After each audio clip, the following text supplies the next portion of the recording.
Hey, so I noticed, um, in a lot of uh, in a lot of religions, like Gnosticism, Christianity, Buddhism, Hinduism, um, people will always be like, "Oh, these great historical figures," um, whether it's like prophets or politicians or writers or composers, playwrights or military generals.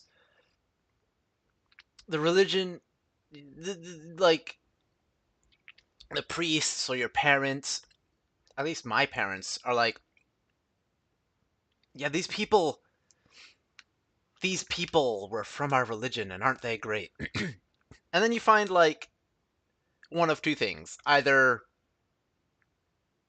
they totally don't espouse your religious values because they're like genocidal maniacs, or because they are like against your religious like taboos. They like break them intentionally. Or you find it that they're atheists. And of course there are obviously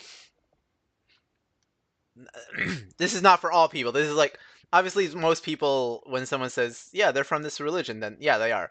But like, and of course when there's a genocidal maniac like Yahweh or Hitler, they'll be like, "Oh, no, that's not a Christian."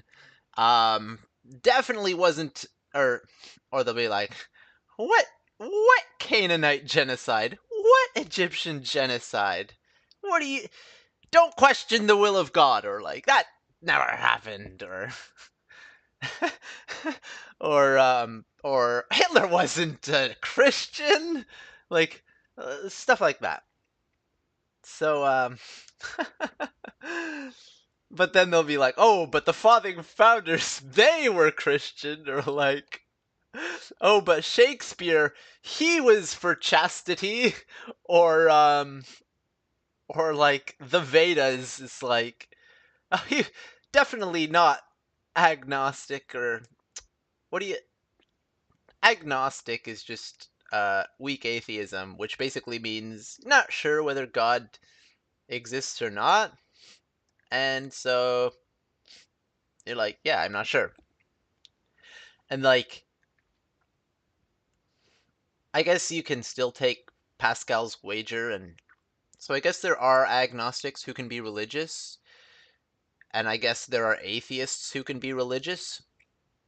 When you just take Pascal's wager and you're like, "I'm not sure if there's a God, but I don't want to go to hell, so I'll just worship one."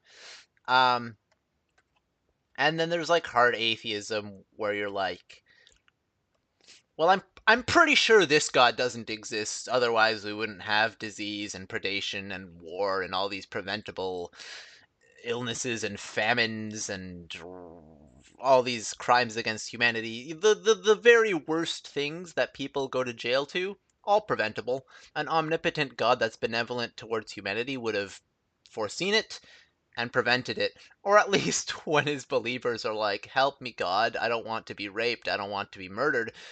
I don't want to die of insert disease here, aging, predation." Then God would be like, "Okay, you worship me. I will not torture you, because not everybody has to be Job. And what's the point of gambling with Satan? Like, to prove a point to Satan? Why not just treat your worshippers nicely if you value them?" So that's my rant.